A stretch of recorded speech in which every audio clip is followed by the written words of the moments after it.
Thank you so much. This has been a great series and morning of presentations. And I think we will quickly see that these presentations, in fact, do line up. I'm going to just open up with this to make sure everything is sort of keyed up. Okay, can everyone see that? I hope. Oops, nope, that didn't go. All right. Many of us are haunted by letters in our possession, written by murdered relatives, such as this plea for help from my grandparents, written in 1935-39 to my father in exile in Cuba. Dear child, do your best so we can get away from here, because there is no life anymore. We have so many worries here. You will understand what that means. And clearly this letter was censored. At this point, my father's quota number had been manipulated, and the letter arrived after his identity had been stolen by a German spy in Cuba. He was now under investigation by the Cuban authorities as a German spy and was forced to live penniless on the streets of Cuba. Or this letter by the US Department of Labor. After careful consideration of the record, the department has granted you permission to reapply within 1 year of the date of your exclusion. And you can imagine how difficult that was as a letter to receive. I grew up in a family without memory or without spoken memory. These facts were never shared with me. No wonder I have pursued public memory. Never forget is the pledge that we make to our murdered ancestors again and again. As a public memory artist, I wonder, should the question, why do we remember, be updated to how do we remember, or what should we remember, or when should we remember? For example, is it appropriate or insensitive or timely to remember the Holocaust as a new genocide is underway in Ukraine? If the past is indeed colliding with the present, how do we bring these two timelines together? How do I make the case that based on today's latest round of murder and tragedy, remembering an unremembered camp in Riga, Latvia, where close to 4,000 Jews were murdered, is indeed a worthy expenditure at this very moment? As a public memory artist and descendant of murdered victims, I teach courses in public art. I have a strong set of beliefs that I bring to the Locker of Memory project, dedicated to remembering 3,985 victims and survivors of the concentration camp at Jungfernhof. 2 were my grandparents. And just going through these expectations, you can see feminist influence in my point of view. So one of the things that is really important as public memory artists is to be honest with ourselves and each other. Seek the truth about the past and its relationship to the present, disrupting complacency while compiling and preserving scientific evidence. Develop process-based engagement with a difficult history that is, in this instance, includes the Latvian community. Incorporate storytelling techniques as human experience that fosters feelings of empathy and connection with different groups. Promote participatory and generative practice. Facilitate multiple entry points as well as multiple points of view. Highlight innovation with ideas and materials, conveying a sense of experimentation and hope. And finally, believe in the creative process as a vehicle that promotes inquiry, investigation, and meaning making. I am working with 8 talented professionals from 4 different disciplines, representing 6 different cultures. Most of us have never met face to face. The Jungfernhof concentration camp we began really 2 years ago. We began with a very sketchy history and outline of the site, and we have now gathered more history, more information than we can contain in a single website, or that I can certainly present in a single case presentation. Early tensions within the group concerning what language to use in reference to the camp status. Is this a forgotten camp, an abandoned camp, a neglected camp, or an endangered camp, was at times heated. Latvia's indifference to Holocaust memory can be partially explained by 45 years of communist occupation. Latvians could not speak openly about Holocaust history, and Jewish victims were never even a consideration. After months of discussion, the project team has agreed to use the term unremembered to describe the remarkable lack of attention surrounding a site that contains a large mass grave. I first approached and introduced a memorial project to Latvian authorities in 2010, which was rejected. I returned in 2019 with a second proposal. At this time, I learned that in 2013, the site containing a mass grave of 800 bodies was renovated into a public park designated for leisure and relaxation. I wondered if the process of resurfacing the land with large machinery disturbed or perhaps eliminated precious evidence of Holocaust history at the site. The project is very involved in collecting maps, and we're dealing with a lot of archival maps. And these two maps were collected by Fred Zimick and also Ilya Lenski from the Hamburg archives. We're trying to imagine the site, this site that is so immaculately prepared as a public park, and trying to imagine where these 17 buildings existed on the site that belonged to Holocaust history.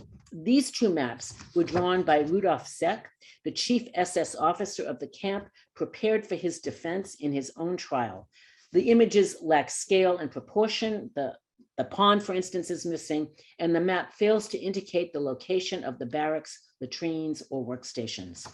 I'm especially drawn to this map, which I had never seen before, drawn by a survivor forced to watch Seck shoot 5 elderly Austrian men along the side of a barn, also found in the court transcripts. And my grandfather was perhaps one of those elderly Austrian men. In 2019, the district municipality provided conditional approval for a memorial partially dependent on finding the mass grave purported to exist at the site. I invited Professor Richard Frond, a world-renowned Holocaust archaeologist, and a team of geophysicists to come to the site. Using non-invasive ground-penetrating radar, they were able to present digital indicators identifying 2 mass graves containing up to 800 bodies, and they will return this summer. The work began with, again, more research from maps. This was a map recovered by Evan Robbins of reconnaissance missions taking place in World War I. And now we're moving more into drones mounted with multispectral cameras, looking for changes in the topography.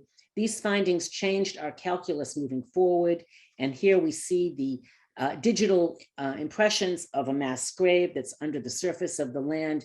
And we now have evidence that the camp and the grave, and this is other digital images, and this is the location of the grave on the site, that this camp, this grave exists on the land. We are now part of the history of this site.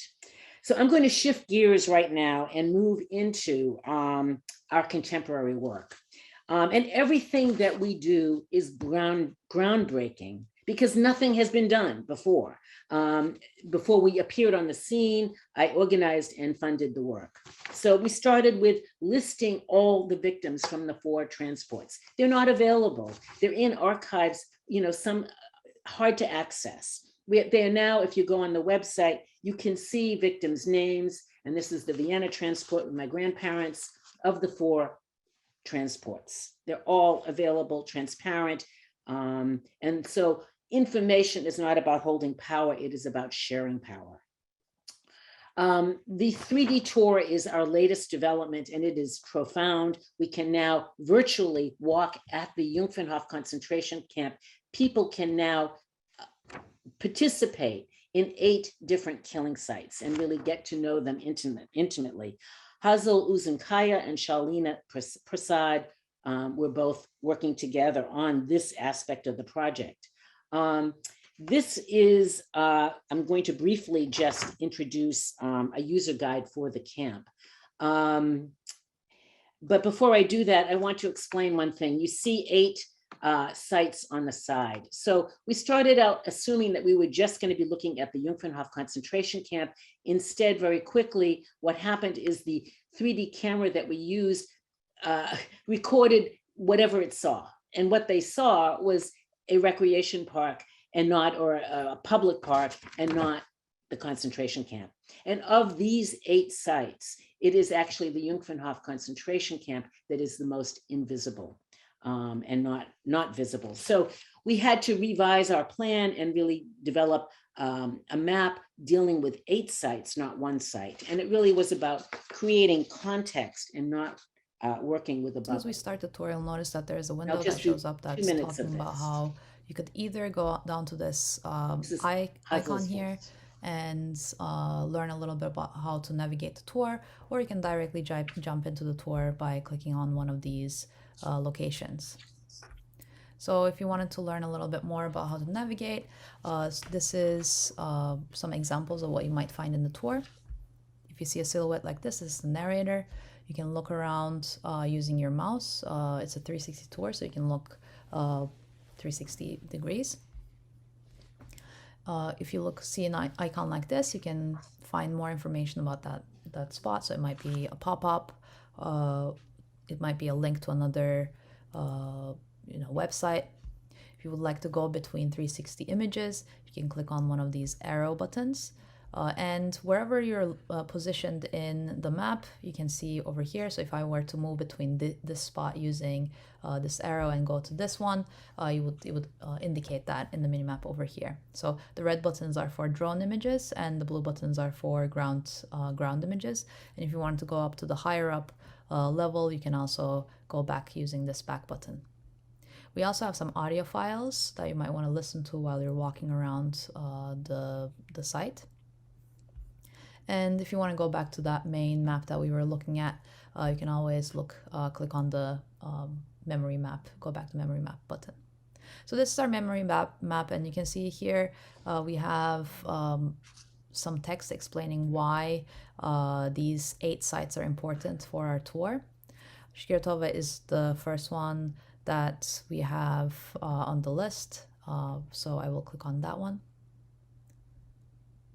Sorry, my internet is a little slow, but as you can see, this is our minimap, and I will click on the first location here. So this is our higher level information about Shkirtova train station, and you have some information over here. So we'll click on the first location here, and it will bring me to my first 360 image. So this is our ground level, and this is our mini map. So you can zoom out of here or drag around and look around in the map here. And as you can see, we have a radar over here. So that's showing me which direction I'm looking at. This silhouette is our narrator. So if I click on it, we're now standing at Shirvotava railway station. From early 20th century, this was Riga's freight train yard and train repair workshop. This was the destination where arrived all the trains with departees from Germany, Austria, and Czech Republic. This location was chosen because it was rather far from the city, some 10 kilometers from the center, and it was located in a not very densely populated area. You can continue on listening to the narrator, but if you would like to move on to the next spot, you can either use one of these arrows to go to the next 360 image, or you can click directly on the minimap and navigate between the points. I'm going to move on. The 3D tour is on the website, so you can, I invite you to explore that. This is a timeline that was made by Dr. Richard Splavniks and Shalini Prasad. And this is 800 years of history at the site, which is really an important thing to consider where this camp fits within that history. And what is most noteworthy to me is if you look at the Jewish history of the site, and it's very small, it's 2 years where, if you think about it, this is the only time in history that there were more Jews at a site than there were Latvians or Germans. So you can see the dominance of the blue circle, which I think is important to point out. And there's a long contextual essay on the site that you can read that details that history. This, I need to jump out of the slide share to share the audio tapes with you. I will see if there's time to do that toward the end of the presentation. There are 5 terrific audio tapes made by Evan Robbins and Fred Zimick, and they're just beautiful and remarkable to listen about a public hanging, about the selection process, the significance of water, forced labor, and a letter by Leonard Zimick. So Karen, I'm sorry, but we have to be a little mindful of time, so. Okay. I'm just going to then go through not much of this. This is just of the deportation projection images. And it's the first time that we're really looking at these images that tell the story of this camp and other camps that were intersected with this history.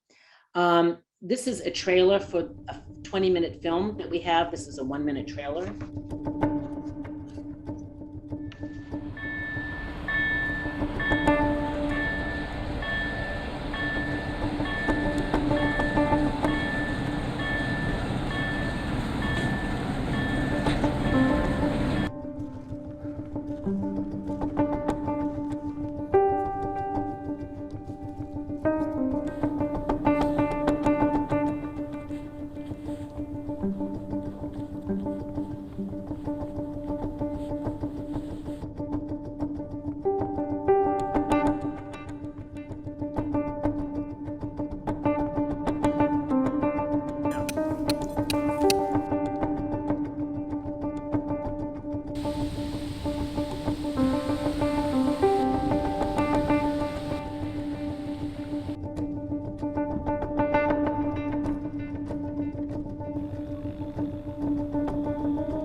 This is, again, you can see the 20 minutes on the website. I'm just going to show you the first 2 images here.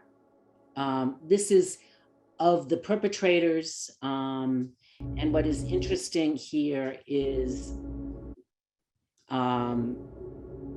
these were the perpetrators in Riga.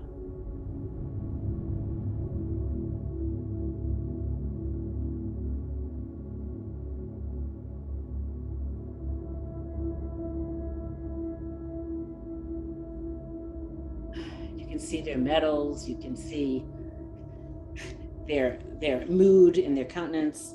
And I'm going to shift now to this, which is what is going on in Ukraine and the butcher of Syria. And we can start to think about who these people are. I'm going to close with a remark from a survivor. I also lead a survivor and heirs group of 20 people. We have 3 living survivors in our group. And I interviewed a number of people about their things and thoughts about memory. This is just an excerpt from Fred. My name is Fred Saarberger. I'm 92 years old. I live in Cedarhurst, New York for the last 62 years in the same house. And I was deported from Germany in November 27, 1941. I was not quite 12 years old. And I was taken to Riga, Latvia, and was taken to the camp called Jungfernhof. Never forget, I will never forget what happened. I mean, why should we forget? The world is in terrible shape right now. So whatever we know, look at Israel, look at Ukraine, wherever it is, it's not in the best of shape.